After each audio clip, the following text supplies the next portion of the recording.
తన ఇల్లును కట్టును. అయితే ఇక్కడ జ్ఞానవంతురాలంటే ఒక స్త్రీ. అయితే ఈ వాక్యంలో మనకు స్త్రీ తన ఇల్లును కట్టును అని ఉన్నదా? స్త్రీ తన ఇల్లును కట్టును అని ఉన్నదా? లేకుంటే ఏమనుంది అంటే అక్కడ జ్ఞానవంతురాలంటే స్త్రీనే, కానీ అక్కడ ఆ వాక్యంలో మనకు చక్కగా కనిపిస్తుంది ఏంటంటే స్త్రీనే కానీ తనకు ఒక లక్షణం ఉన్నది. ఏనా లక్షణం? తను ఎలాంటిదంట? జ్ఞానం అనమాట. అంటే జ్ఞానవంతురాలు తన ఇల్లును కట్టును. అంటే స్త్రీకి చాలా అవసరమైనటువంటిది ఏంటి? జ్ఞానం.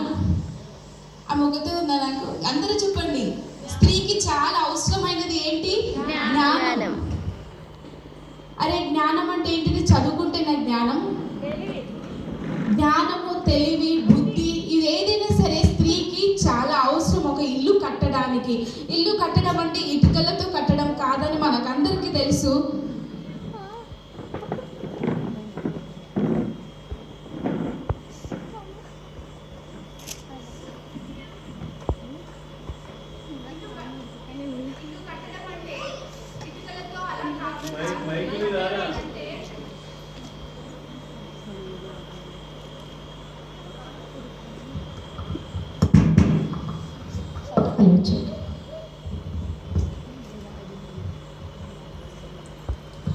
అంటే ఈరోజు మనం ఈ దినంలో చాలా మటుకు చాలా ఆడవారిని చూస్తుంటాం కదా. ఎలాంటి ఆడవాళ్ళు ఉన్నారు? జ్ఞానవంతులు ఉన్నారు, తెలివి గలవారు ఉన్నారు, తెలివి లేని వారు ఉన్నారు, ఇంకా బుద్ధిహీనులు ఉన్నారు, చక్కగా కుటుంబ వ్యవహారాలను చక్కగా సరిదిద్దే వాళ్ళు ఉన్నారు, బాధ్యతలను చక్కగా నెరవేర్చే వాళ్ళు, బాధ్యత లేకుండా ఉన్నటువంటి వారు కూడా. అంటే స్త్రీలు రకరకాలుగా కూడా మనకు సమాజంలో కనిపిస్తూ ఉంటున్నారు. అయితే ప్రధానంగా ఒక జ్ఞానం లేని స్త్రీ ఎలాగూ ఉండబోతుంది అంటే కూడా, ఒకవేళ జ్ఞానం లేదనుకోండి, మనం ఈ రోజుల్లో చాలా చూస్తున్నాం, చాలా జరుగుతూ ఉంటుంది. స్త్రీ తన ఇంటిని జ్ఞానంతో చక్కగా పెట్టుకోలేకపోతే ఏమేమి అవుతూ ఉంటాయి అంటే, ఒకవేళ ఇంటి యజమాని బాగా త్రాగుతూ అదే వ్యసనాలతో ఉంటే ఈ మధ్య కాలంలో ఎక్కువ ఏమవుతుంది? త్రాగడం వల్ల ఏమైపోతుంది? ఆయుష్ అనేది ఏమైపోతుంది? తగ్గిపోతుంది. ఆయుష్ తగ్గిపోవడం వల్ల ఏమైపోతుంది? చనిపోతుంది. అంటే చాలా యవ్వన దశలో చనిపోవడం వల్ల స్త్రీలు ఏ విధంగా మారిపోతారు? విధవరాలుగా అవుతారు. అంత మాత్రమే కాకుండా ఒక పిల్లల్ని ప్రయోజకులుగా మంచి విలువలను నేర్పించకపోవడం వల్ల ఏమవుతుంది? పిల్లలు కూడా పెద్దగిన తర్వాత ఏమవుతారు? వాళ్ళ ఇష్టానుసారంగా వాళ్ళు బతుకుతున్నారు, అంటే చెడిపోతున్నారు, మంచి మార్గంలో నడవట్లేదు.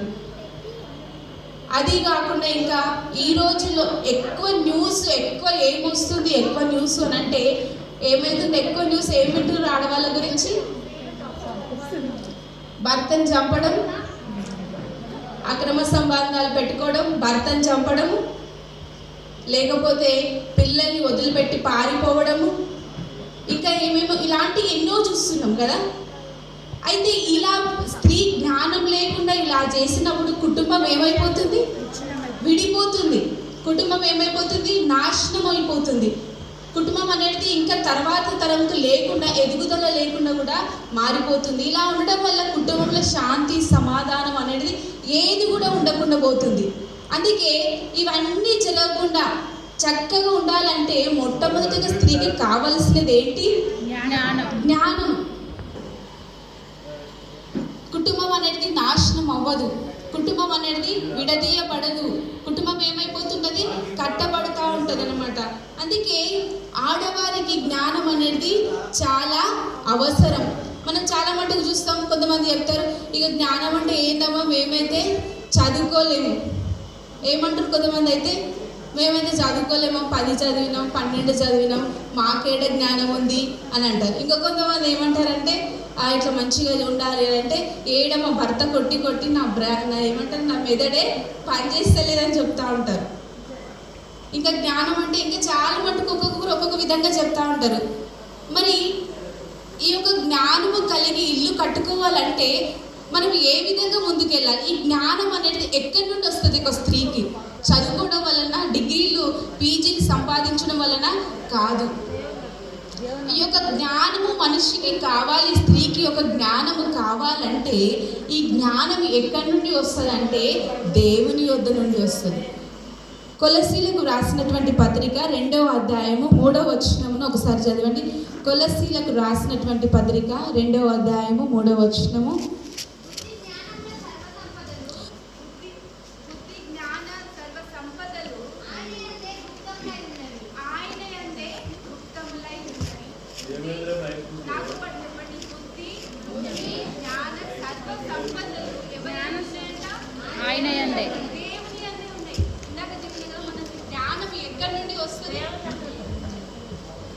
కుటుంబంను కట్టుకోవాలంటే ఏం కావాలి? జ్ఞానం కావాలి. మరి జ్ఞానం ఎక్కడి నుండి వస్తుంది? దేవుని యొద్ద నుండి వస్తుంది. అయితే ఈ యొక్క బుద్ధి, జ్ఞానము, తెలివి, సర్వ సంపదలన్నీ కూడా ఎవరి యందున్నాయంట? దేవుని యందు గుప్తమైన గనక ఎప్పుడైతే మనము దేవుని యందు దగ్గరికి వస్తామో అప్పుడు ఏమొస్తుందంట? జ్ఞానం వస్తుంది. ఈ యొక్క స్త్రీ తన ఇల్లు కట్టుకుందంటే, జ్ఞానవంతురాలు తన ఇల్లును కట్టుకుందంటే ఆ జ్ఞానము ఎలాంటి జ్ఞానం అంటే దేవుడిచ్చినటువంటి జ్ఞానము, దేవుడిచ్చినటువంటి ఆలోచన, దేవుని నుండి వచ్చినటువంటి ఒక ధైర్యము, అందులో అన్నీ ఉన్నాయి కనుకనే జ్ఞానవంతురాలు ఏం చేస్తుందంటే తన ఇల్లును కట్టుకుంటుంది. ఎప్పుడైతే మనము దేవుని యొద్దకు వస్తామో, దేవుని యొద్దకు ఎప్పుడైతే మనం వస్తామో, దేవుని యొద్దకు ఎప్పుడైతే మనం అడుగుతామో దేవుడు మనకి ఏం దయచేస్తాడు? జ్ఞానము దయచేస్తాడు. ఆ జ్ఞానం ఎలాంటిది అంటే మన కుటుంబంలో పరిస్థితులు ప్రతీది కూడా పరిష్కరించుకోవడానికి, ప్రతి సమస్యలను ఎదుర్కోవడానికి, ఎలాంటి ఇబ్బందినైనా లేకపోతే మన కుటుంబం నాశనము కాకుండా ముందుగానే తెలివితో వ్యవహరించడానికి దేవుడు మనకు ముందుగానే ఏమిస్తాడు? జ్ఞానం ఇస్తాడు. చాలా మట్టుకు ప్రతి ఒక్కరి కుటుంబంలో ఏదో ఒక సమస్య, ఏదో ఒక ఇబ్బంది అనేది ఉంటూనే ఉంటుంది. ఉంటుందా లేదా? లేదమ్మా మేము చాలా మంచిగా ఉన్నావు, నువ్వు అనవసరంగా మాకు జ్ఞానం చెప్తున్నావు అంటున్నా. ఏదో ఒక సమస్య మన కుటుంబాలు అనేది ఉంటూనే ఉంటుంటుంది. వాటిని అన్నిటిని మనం పరిష్కరించుకోవాలి అంటే మొదటగా దేవుణ్ణి అడగవలసినది ఏంటి అంటే జ్ఞానము. మనకందరికీ బాగా తెలుసు, బైబిల్లో ఒక వ్యక్తి జ్ఞానమును అడిగాడు. ఆస్తి ఉంది, సంపద ఉంది, అంత ఉంది, కానీ అవన్నీ ఉన్నా కూడా ఆయనకి ఏం అనిపించలేదు. ఆ యొక్క దేశంను పరిపాలించడానికి, రాజ్యంను పరిపాలించడానికి ఆయనకు డబ్బు, సిరి సంపదలు ఉన్నా కూడా వాటితోని నేను ఏం చేయలేను అని అనుకున్నాడు. కనుక దేవుని యొద్దకు వచ్చి ఏమని అడిగిండు? ఈ యొక్క పరిపాలించడానికి, ప్రజలను ఏలడానికి నాకు జ్ఞానము దయచేయి దేవా అని చెప్పేసి దేవునికి అడిగినట్టుగా చూస్తూ ఉంటాం. అంటే జ్ఞానము చాలా ప్రాముఖ్యమైనది. అందులోని స్త్రీకి ఇంకా చాలా ప్రాముఖ్యమైనది. ఎందుకంటే కుటుంబ బాధ్యత అంతా కూడా ఎవరిపైన ఉంటుంది? స్త్రీ పైననే ఉంటుంది. చాలా బాధ్యత కలిగి ఉండాలి. ఏడమో మేము మా మాట ఎవ్వరు వినరు, మేమే ఏదో ఉండిపోతాం అని అనుకోవద్దు ఎప్పుడు కూడా. ఎందుకంటే స్త్రీ ప్రతి బాధ్యతను కూడా చక్కగా నెరవేర్చినప్పుడు ఆమె ఏం పొందుతుంది? ఘనత కూడా పొందుతుంది. కనుక మనం కనుక ఇలాంటి తన కుటుంబంలో ఎదురయ్యే వాటిని కానీ, వాటిని ఎలాగూ వ్యవహరించిందని కానీ ఈ యొక్క జ్ఞానము కావాలని నేను ఎలాగూ చెప్తా ఉన్నాను. ఒక ఎగ్జాంపుల్గా ఒక ఉమెన్ గురించి మీకు బోధించాలని ఆశపడతా ఉంటున్నాను. సమూయేలు మొదటి గ్రంథము 25వ అధ్యాయము 1వ వచనం నుంచి చివరి వచనం వరకు ఆమె గురించి వ్రాయబడి ఉన్నది. సమూయేలు మొదటి గ్రంథము 25వ అధ్యాయం నుంచి ఆమె గురించి వ్రాయబడి ఉన్నది. ఆమె ఎలాగూ జ్ఞానము కలిగి తన కుటుంబాన్ని రక్షించుకుందో ఇప్పుడు మనం జ్ఞానం చేసుకుందాం. తన పేరు అబిగాయేలు. ఏం పేరు? అబిగాయేలు గురించి మనం ధ్యానం చేసుకుందాం. ఈ యొక్క అబిగాయేలు నాబాలు అనే వ్యక్తిని పెళ్లి చేసుకుంది. ఈ నాబాలు ఎలాంటి వాడు అని అంటే మూర్ఖుడు, చాలా మొండివాడు, ఇంకా ఎలాంటి వాడు అంటే గర్విష్ఠుడు, చాలా కోపము, ఎవరి మాట వినేటటువంటి వ్యక్తి కానే కాదు, చాలా మొండివాడు. వాక్యమే చెప్తుంది. ఆయన పేరుకి అర్థం ఏంటి అంటే మొరటివాడు. మనం కూడా ఎవరైనా మీరు కూడా చూస్తూ ఉంటారు కదా, వాళ్ళు అసలు ఎవరి మాట వినరు, వాళ్ళదే కరెక్ట్ అంటారు. అటువంటి ఒక నాబాలుని ఎవరు పెళ్లి చేసుకున్నారు అంటే అబిగాయేలు పెళ్లి చేసుకుంది. ఈ యొక్క అబిగాయేలు వీళ్ళిద్దరు ఆయన గురించి మొత్తం తెలుసు. అంటే తను జీవిస్తున్నటువంటి జీవితం ఎలాగో తనకంతా తెలుసు. కానీ అయితే ఈ నాబాలు ఈ నాబాలును దావీదు సహాయం అడుగుతాడు అరణ్యంలో ఉన్నప్పుడు. ఏమనంటే, నేను నా దగ్గర పనివారు అందరం కూడా ఒక సైన్యంగా ఇంతమంది ఉన్నాము, మాకు ఆహారం పంపిమని చెప్పేసి నాబాలుని అడిగినప్పుడు నాబాలు చాలా కోపంతో, గర్విష్ఠతనంతో, నా దగ్గర ఏమీ లేదు, నేను ఎందుకు చేయాలి, దావీదు ఎవడు, ఆ యెషయా ఎవడు, అటువంటి దాసులు ఎంతో మంది ఉంటారు, వాళ్ళకి నేనెందుకు సహాయం చేయాలి, నేను చెయ్యను పో అని చెప్పేసి చాలా గర్విష్ఠతనంతో ఆ యొక్క సమాధానం చెప్పినప్పుడు దావీదు అది తెలుసుకొని చాలా కోపంతోని, అసలు యాక్చువల్గా ఎప్పుడు దావీదు ఒకరిని చంపాలని అనుకోడు. ఎందుకంటే సౌలు ఎప్పుడు దావీదుని చంపాలని వెనుక తిరుగుతూనే ఉన్నాడు, ఎప్పుడు తప్పించుకొని పోయిండు కానీ ఎప్పుడు యుద్ధంకు తిరగలేదు. కానీ ఈ నాబాలును మాత్రము ఎట్లాగైనా తనను, తన కుటుంబానికి, తన కలిగిన ప్రతీది కూడా నాశనం చేస్తా అని చెప్పేసి యుద్ధంకు బయలుదేరిన తన యొక్క 600 మంది జనముతోని. ఎవరు బయలుదేరారు? నాబాలా? దావీదు బయలుదేరిండు. ఎవరి దగ్గరికి? నాబాలు కుటుంబాన్ని నాశనం చేయడానికి. నాబాలు కుటుంబానికి నాశనం చేయడానికి దావీదు బయలుదేరుతున్నాడు. ఎందుకు అంటే సహాయం కోరినప్పుడు చేయనందుకు కోపం వచ్చేసింది. కోపం వచ్చి ఎట్లా అయినా కుటుంబం అంతా చంపేస్తా అని చెప్పేసి బయలుదేరినప్పుడు ఆ వార్త విన్నటువంటి అబిగాయేలు ఏమని వార్త అంటే, నా భర్త సహాయం చేయకపోగా ఇష్టం వచ్చినట్టు మాట్లాడాడు కనుక ఇప్పుడు అతను వచ్చి మా కుటుంబం అంతా చంపేస్తాడు కనుక ఆమె ఆ వార్త వినగానే వెంటనే తన యొక్క జ్ఞానంతో వ్యవహరించుకొని ఆ దావీదు సైన్యంకు కావలసినటువంటి ఆహారం అంతా కూడా సిద్ధపరిచిందంట. ఏమేమి అంటే కూడా మొదటి సమూయేలు గ్రంథము 25వ అధ్యాయము 18వ వచనంలో ఉంటుంది మనకు. అక్కడ చదవండి. అందుకు అబిగాయేలు నాబాలుతో ఏమీ చెప్పక త్వరపడి, గుర్తుంచుకోండి, 200 రొట్టెలను, 2 ద్రాక్షారసపు తిత్తులను, వండిన 5 గొర్రెల మాంసమును, 5 మానికల వేయించిన ధాన్యమును, 100 ద్రాక్ష గెలలను, 200 అంజూరపు అడలను గార్ధవము మీద వేయించి, మీరు నాకంటే ముందుగా పోవుడి,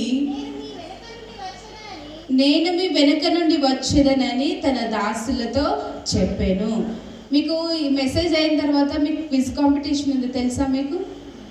అంటే బైబిల్లో నుంచి ప్రశ్నలు అడుగుతారు. మీరు నా వాక్యం వినకపోయినా కూడా మీరు ఆన్సర్ చేయలేరు. ఒకవేళ మీరు క్విజ్లో గెలవాలంటే ఇప్పుడు ఏం చేయాలి? వాక్యం వినాలి. అయ్యో ఏదో చెప్తారు, కొద్దిసేపు అట్టిట్లా అక్కడిక్కడ చూసి కూర్చుంటే అయిపోతుంది అని కూడా కాదు.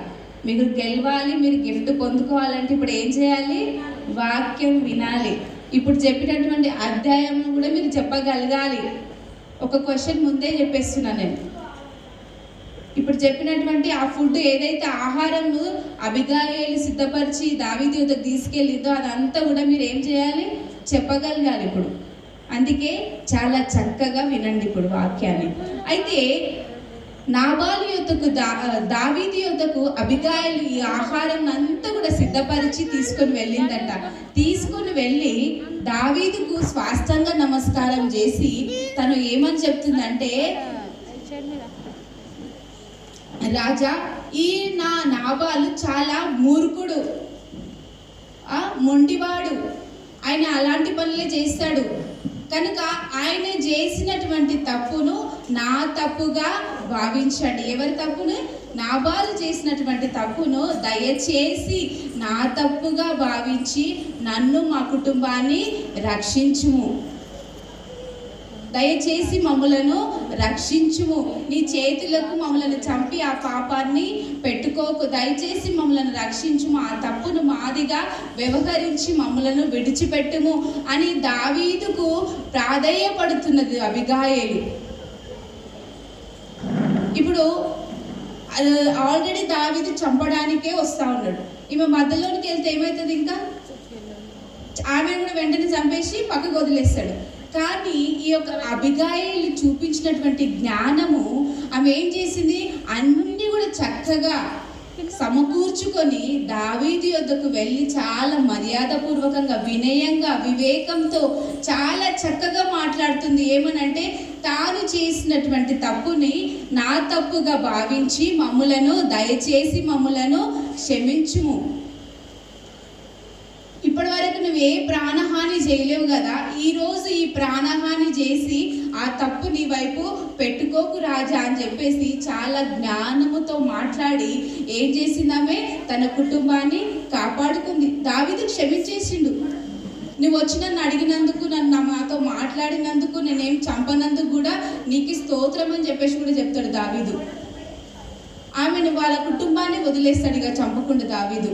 అంటే ఈ యొక్క అబిగాయిలు తన కుటుంబంకు రాబోతున్నటువంటి ఆపదలను కానీ, తన కుటుంబం నాశనం అవుతుందని ముందుగానే తెలుసుకొని ఎంతో జ్ఞానముతో ఆ యొక్క ఆహారం అంతా కూడా సిద్ధపరచుకొని దావీదు యొద్దకు వెళ్ళినట్టుగా చూస్తూ ఉంటున్నాము. ఈరోజు స్త్రీలమైనటువంటి మనము కూడా మన కుటుంబంలోకి రాబోతున్నటువంటి ఆపదలను కానీ, నష్టాన్ని కానీ, లేకపోతే ఏదైనా నాశనము కానీ, ఇబ్బందులు కానీ, ఏదైనా కూడా ముందుగానే మనం ఏం చేసుకోవాలి, గ్రహించుకోవాలి. వచ్చేంత వరకు ఎదురు చూడకుండా, వచ్చేంత వరకు ఆగకుండా, రాబోతున్నప్పుడే మనం ఏం చేసుకోవాలి, గ్రహించుకోవాలి.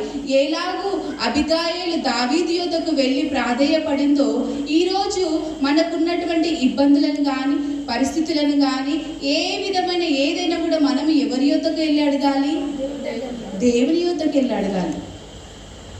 ఈ జ్ఞానం ఎక్కడి నుండి వస్తుందంటే దేవుని యొద్ద నుండే వస్తుంది. యెహోవా యందు భయభక్తులు కలిగి ఉండుటే జ్ఞానమునకు మూలము. ఎప్పుడైతే మన యొక్క సమస్యలను కానీ, లేదా ఎప్పుడైతే మనము దేవుని అడుగుతామో, ఎప్పుడైతే దేవుని యందు ప్రార్థించగలుగుతామో, ఆయన వాక్యమును వినగలుగుతామో, అప్పుడే మనం ఏమి పొందుకుంటామో, జ్ఞానము పొందుకుంటాము. ఎప్పుడైతే మనకు అబిగాయిలు ఎలాగో త్వరపడి జ్ఞానంతో ముందుకు వెళ్ళగలిగిందో, ఈరోజు మనము కూడా ముందుగానే గ్రహించుకోవాలి, వచ్చిన తర్వాత కాదు. అయ్యో నేను అనుకోలేదు, నాకు అప్పుడు తెలియలేదు, ఈరోజు అయ్యింది, మా ఆయనకు అట్లయింది, పిల్లలు ఆ రోజు నుంచి నేను ఏం చెప్పలేకపోయినాను, మంచిగా పెరుగుతారేమో అనుకున్నాను, కానీ ఈరోజు చూసేసరికి ఎట్లయిపోయారు, ఇష్టానుసారంగా బతుకుతున్నారు, మా మాటనే వినరు, చిన్నగున్నప్పటి నుంచి చెప్పాల్సింది ఉండే అనుకుంటామా లేదా? అలా కాకుండా ముందు నుంచే ఏం చేసుకోవాలి, మనము ముందు నుంచి మన యొక్క ఇంటి వారిని ఏం చేసుకోవాలి, సరి చేసుకోవాలి. చక్కగా ప్రతి ఇబ్బందులను కూడా దేవుని యందు పెట్టినట్లయితే దేవుడు మన యొక్క ప్రార్థనలు విని మన ప్రతి అవసరం కూడా ఏం చేస్తాడు, దేవుడు తీరుస్తాడు. అదే జ్ఞానము కలిగి ఉండడం అనమాట. అబిగాయిలు ఎలాగూ జ్ఞానము ప్రదర్శించిందో, మనం కూడా మన యొక్క జ్ఞానమును ఆ విధంగా ప్రదర్శించుకొని మన కుటుంబాన్ని ఏం చేసుకోవాలి, కాపాడుకోవాలి. కుటుంబాన్ని కట్టడం అంటే ఏ విధంగా కట్టడం? కుటుంబాన్ని కట్టడం అంటే భర్తను, పిల్లలను సరి అయిన క్రమంలో నడిపించడం. ఇంకా మీరు చెప్పగలుగుతారా? చెప్పండి మీరు. దేవునితో సహవాసం కలిగించడం, ఇంట్లో ప్రార్థన ఉండడం, వాక్యానికి ప్రాధాన్యత ఇవ్వడం, ఇంకా రక్షింపబడి బాప్తిజము పొందుకోవడం, ఇవన్నీ కూడా కుటుంబము కట్టుటలో ఇవన్నీ కూడా ఏమొస్తున్నాయి, అంశాలుగా వస్తున్నాయి. చాలా మటుకు వాటిని అన్నిటిని వదిలేస్తాం, మనకున్నటువంటి బాధ్యతలను వదిలేస్తాం. పిల్లల్ని పట్టించుకోము, భర్తను పట్టించుకోము, ఎక్కడున్నారో పట్టించుకోము, పిల్లలు ఎక్కడెక్కడ వెళ్తున్నారో పట్టించుకోము, మనకి ఇష్టానుసారంగా మనం బ్రతుకుతాం. చాలా మటుకు ఈరోజు స్త్రీలు ఏమైపోయారంటే ఎవరి ఇష్టానికి వాళ్ళు జీవిస్తూ ఉన్నారు. స్త్రీల ఇష్టానికి స్త్రీలు, పురుషుల ఇష్టానికి పురుషులు, పిల్లల ఇష్టానికి పిల్లలు. ఇలా ఉన్నట్లయితే రేపటి రోజున పిల్లలు మంచి మార్గంలో నడవగలుగుతారా? ఇష్టమైన వ్యసనాలతో జీవిస్తూ ఉంటున్నారు.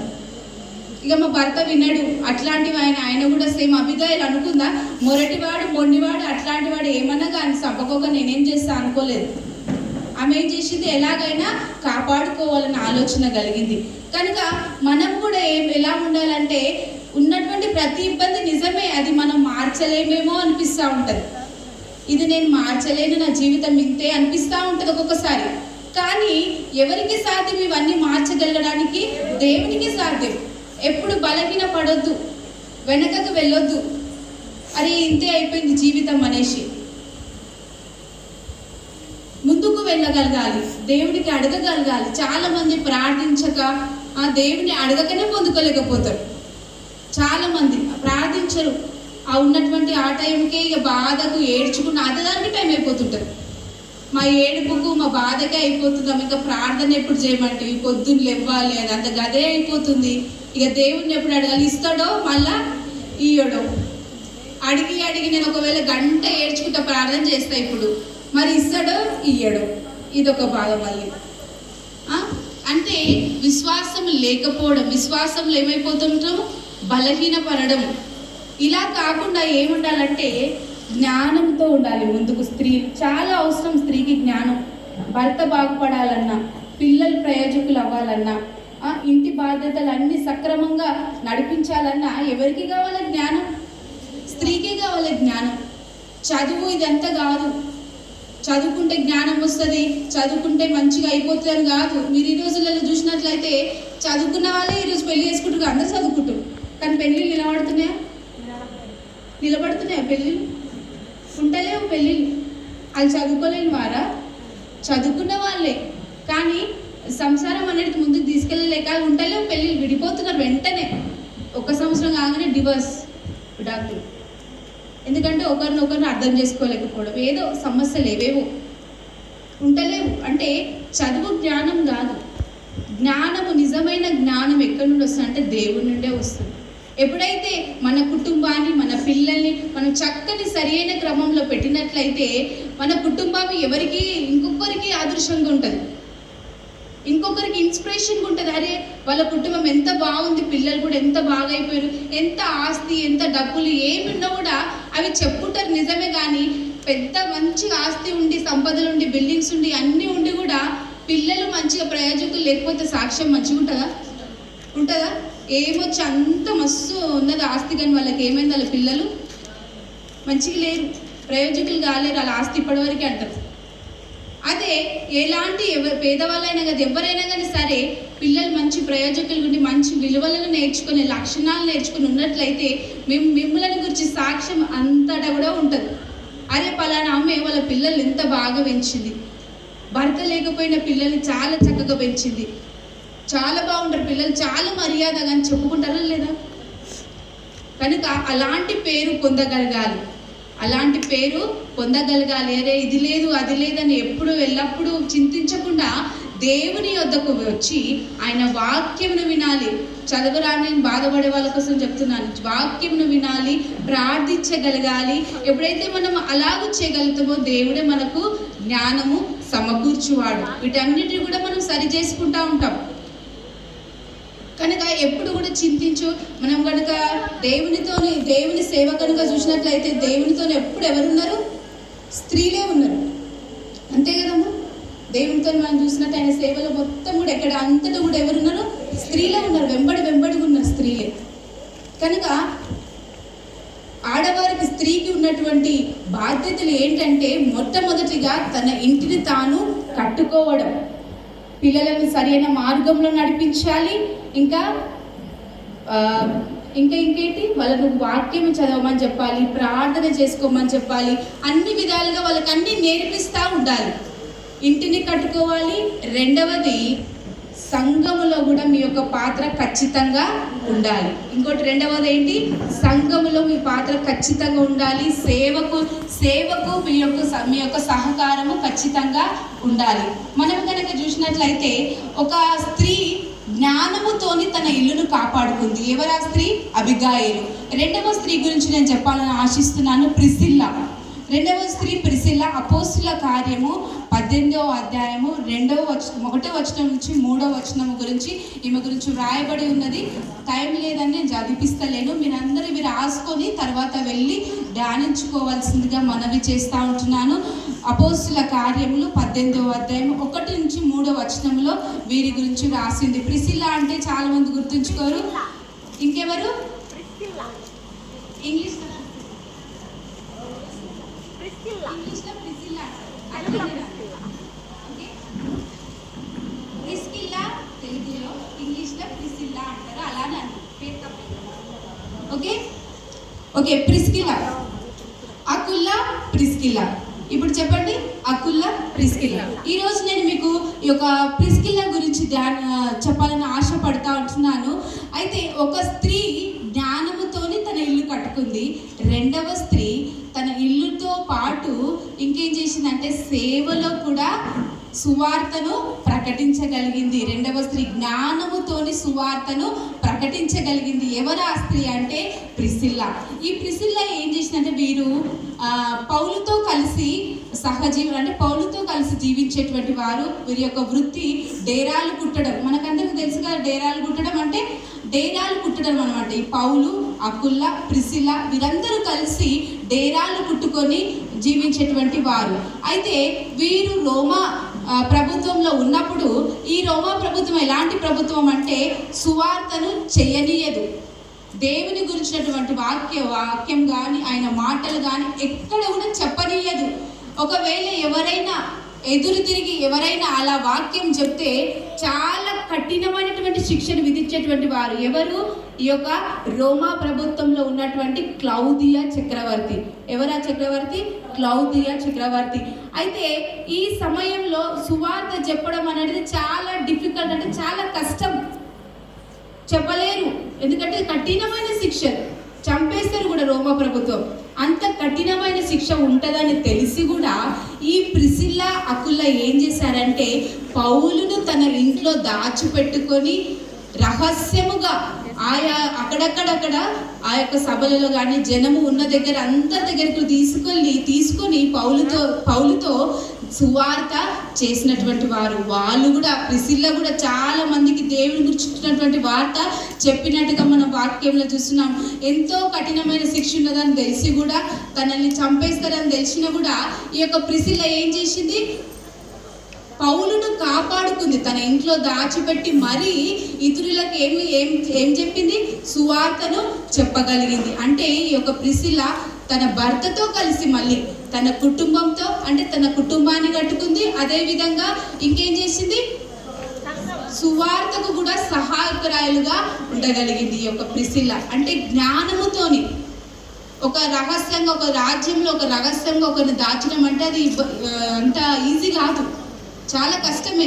అయినా కూడా తను ఎంతో జ్ఞానం ప్రదర్శించినట్టుగా మనకు కనిపిస్తూ ఉంటుంది. అంతే తెలివి జ్ఞానముతోని ప్రిసిల్లా ఆ విధంగా పౌలును దాచిపెట్టుకొని సువార్తకు సహాయకురాలుగా ఉన్నట్టుగా మనం చూస్తూ ఉంటున్నాం. ఈరోజు మన అందరి యొక్క బాధ్యత కూడా ఏంటి అని అంటే, స్త్రీలైనటువంటి ఎప్పుడు కూడా మర్చిపోవద్దు. స్త్రీల బాధ్యత ఏంటి అని అంటే కుటుంబాన్ని కట్టుకోవాలి. ఇంకోటి రెండవది సంఘానికి సహకారులుగా కూడా ఉండాలి, సేవ చేయగలగాలి, సువార్త చెప్పగలగాలి, ముందుకు రాగలగాలి. కొంతమందికి ఇంట్లో ఇబ్బంది ఉంటుంది, నిజమే, రానివ్వరు, చర్చికి పోతావు ఇవన్నీ చెప్పేసి చాలా ఉంటుంటాయి. కానీ అయినా కూడా అన్నిటినీ ఎదుర్కొని ముందుకు రాగలగాలి. సువార్త చేస్తేనే కదా దేవుని మనం నిజంగా నమ్ముతున్నామని, విశ్వాసిస్తున్నామని అర్థం. మనం వెనుక పోతుంటే విశ్వాసం ఉన్నట్లేనా? మనకి ప్రార్థించుకోవాలి, ఉన్నటువంటి ఇబ్బందిని బట్టి ప్రార్థించుకోవాలి. నాకు అది ఇష్టం, నాకు సేవ చేయడం ఇష్టం, ముందుకు వెళ్ళడం ఇష్టము, ప్రార్థన చేయడం ఇష్టం. కానీ నా ఇంట్లో నాకేముంది? ఇబ్బంది ఉంది. అబిగయీలుకు కూడా ఇబ్బంది ఉంది, నాబాలు సమస్య. అయినా కూడా తను పరిష్కరించుకోగలిగింది. కనుక మనకున్నటువంటి ఇబ్బందులను కూడా ఎవరి ముందు పెట్టాలి? దేవుని ముందు పెట్టాలి. ఎప్పుడైతే మనము దేవుని యందు భయభక్తులు కలిగి ఆయన మాటలను అంగీకరించి ప్రార్థనతో వాక్యముతో నడవగలుగుతామో అప్పుడే మనం కూడా ఏం పొందుకోగలుగుతాం? జ్ఞానము పొందుకోగలుగుతాం. కనుక ఎవరు కూడా జ్ఞానము అలక్ష్యము చేయక ఎలా ఉండాలి? పొందుకోగలిగేటట్టు, జ్ఞానము స్వీకరించేటట్టుగా మనం ఉండాలని మీకు అందరికీ కూడా జ్ఞాపకం చేస్తూ ఉంటున్నాను. ఈ స్త్రీలకు చాలా అవసరము బాధ్యత కలిగి జీవించడము, ప్రతి ఒక్కరిని ప్రయోజకులుగా చేయడం. కనుక మీరందరూ కూడా అంతే మాత్రం కాకుండా సమాజంలో మార్పు తీసుకురావాల్సిన వారిగా కూడా ఉండాలి. స్త్రీ యొక్క బాధ్యత. ఎందుకంటే నేను బాగుపడడం, నా కుటుంబం బాగుపడమే కాకుండా పక్క వారికి కూడా సువార్త చెప్పగలగాలి, ఇంటి పక్కన్న వారికి చెప్పగలగాలి, మంచి మాటలు చెప్పగలగాలి, విలువలను చెప్పగలగాలి. నేను బాగుపడమే మాత్రం కాకుండా సమాజంలో మార్పు కోసం కూడా స్త్రీ పోరాడాలని మీకు అందరికీ జ్ఞాపకం చేస్తూ ఉంటున్నాను. మన యొక్క బాధ్యత చాలా గొప్పది. ఎందుకంటే ఎప్పుడైతే మనం చక్కగా నిలబడి చక్కగా కట్టుకుంటామో మన వలన ఎవరు ఘనత నొందుతారు? దేవుడు ఘనత నొందుతాడు. కనుక ఒకవేళ మనము ఇంకా ఫూలిష్నెస్ కంటే ఇంకా మూడు రాళ్ళు ఏం చేస్తుందంట? తన ఇంటిని తానే పెరికి వేసుకుంటుంది. ఎలా పెరికి వేసుకుంటుంది? కోపం, ఇంట్లో ప్రేమను చూపించకుండా ఎప్పుడు అరుస్తూనే, ఎప్పుడు కోపపడుతూనే, ఎప్పుడు భర్త పైన అరవడం, కోపపడడం, పిల్లల పైన బాధ్యత లేకుండా జీవించడము, ఇవన్నీ ఎవరి యొక్క లక్షణాలు? ఇవన్నీ కూడా మూడు రాళ్ళ యొక్క లక్షణం. అది ఒకటే రోజు చూపించదు. అది ఆ మూడు రాళ్ళ లక్షణం అనేది ఈ రోజే చూపించదు. నువ్వు ఈరోజు కోపం పడితే ఈరోజే కాదు, అది మెల్లిమెల్లిగా కుటుంబం ఏం చేస్తుంది? నాశనం చేస్తుంది. నీ చేతులారా ఏమైపోతుంటది? నాశనం అయిపోతుంటది కుటుంబం. కనుక కుటుంబ బాధ్యత ఎలా ఉండాలి? ప్రేమతోని, సహనముతోని, ఇంకేముండాలి? ప్రేమతో, సహనంతో, సమాధానంతో మనము ముందుకు తీసుకెళ్ళాలి. మూడు రాళ్ళు వలె ఊరికే ఇంట్లో ఉన్న వాళ్ళని అరుస్తూ, కోపపడుతూ, అలా జ్ఞానం లేకుండా పనులు చేస్తూ మనం కూడా చాలా మటుకు చూస్తుంటాం కదా. ఊరికే ఇట్లా ఇంట్లో టార్చర్ ఉండడం వల్ల ఏమైపోతుంది? ఈ మధ్య ఎక్కువ సూసైడ్లు చేసుకుంటుంది ఈ యొక్క ఇట్లాంటి టార్చర్ వల్ల కూడా. కనుక అలా ఉండొద్దు మనం. అందుకే వాక్యం చెప్తుంది కదా, భార్య దొరికిన వానికి ఏం దొరుకుతుందంట? మేలు దొరుకుతుంది. భార్య దొరికిన వానికి మేలు దొరుకును. మంచి ముత్యము కంటే శ్రేష్టమైనది, అమూల్యమైనది. ఎంత వాక్యం ఎంత బాగా చెప్తుంది. మరి నిజంగానే మన ఇంట్లో మనం అందరము అమూల్యము వల్లే. అమూల్యం, మీకు ముత్యాలు తెలుసు కదమ్మా, శ్రేష్టమా లేదా? పడేస్తారా చేతిలో పట్టుకుంటే? అంత మంచి దాంతో దేవుడు పోలుస్తూ ఉన్నాడు. నిజంగానే మన కుటుంబంలో అమూల్యమైనటువంటి ఒక ముత్యం వల్లే మనం ఉన్నామా? లేకపోతే మూడు రాళ్ళ వల్ల ఎప్పుడు ఒక భార్య దొరికినానికి మేలు దొరికినానికి మంచి వాక్యం సెలవిస్తుంది. మనం నిజంగానే మేలుకరంగా ఉన్నామా? లేకుంటే ఎప్పుడు తలనొప్పి పెట్టేవారిలాగా ఉన్నామా అని కూడా మనము జ్ఞాపకం చేసుకోవాలి. కనుక ఆ వాక్యం చక్కగా సెలవిస్తూ ఉంటుంది. ఈరోజు మీ యొక్క WSSని చూస్తే నాకు కూడా అనిపిస్తుంది ఏంటంటే, ఇప్పుడు మనం ఒక ప్రోగ్రాం పెట్టుకున్నాం. ఏంటిది? WSS రిట్రీట్ పెట్టుకున్నామా? పెట్టుకున్నాం. కనుక ఎవరు బాధ్యత కలిగి ఉండాలి దీనికి? ఎవరు? స్త్రీలు. పురుషులా? స్త్రీలు. మీరు పెట్టుకున్నారు కాబట్టి మీరే బాధ్యత కలిగి ఉండాలి. ఏమని ఉండొచ్చు మీ దాంట్లో, మీ ఊర్లో ఏముందో నాకైతే తెలియదు, కానీ నేనేం చెప్తానంటే దేవుని సేవలో ముందు ఉండాలి. వాళ్ళన్నారు వీళ్ళన్నారు, వాళ్ళుండే వీళ్ళుండే అని కాకుండా ఈరోజు ఇది సేవ ఏం చేయాలి? ముందుకు నడిపించుకోవాలి. ఫలానా స్త్రీలు ఎలా అని చెప్పేసి సాక్ష్యం పొందగలగాలి మీరు. అంతేనా? అంతే కదా. ఎప్పుడో టైమింగ్ ఎప్పుడో చెప్తే ఎప్పుడో స్టార్ట్ అయింది, అలా ఉండద్దు. ఎందుకంటే ఒకసారి స్టార్ట్ చేసినాం మనం WSS మీటింగ్ అంటే అదేమైపోవాలి? దినదినంకు అభివృద్ధి చెందాలా తగ్గిపోవాలా? అభివృద్ధి చెందాలి, తగ్గిపోవద్దు. ఒకరు చూసి దేవుని యందు అందరూ కూడా సహోదర ప్రేమ కలిగి ఉండాలి. నిజమే కోపం వస్తుంటే కనీసారి, కానీ దేవుని యందు ఏం కలిగి ఉండాలి? సహోదర ప్రేమ కలిగి ఉండాలి. వాక్యం ఉన్నంతసేపు ఇక్కడ మంచిగా ఉండి బయటకు పోయినాక ఇష్టం వచ్చినట్టు మాట్లాడతామంటే అది కాదు. భార్యకు ఉండాల్సినటువంటి లక్షణం, ఒక స్త్రీకి ఉండాల్సిన లక్షణం అది కాదు. జ్ఞాపకం ఉంచుకోవాలి. సంఘము కట్టబడాలి. ఇక్కడ కూడా మీరు గుర్తుంచుకోవాల్సిందిగా.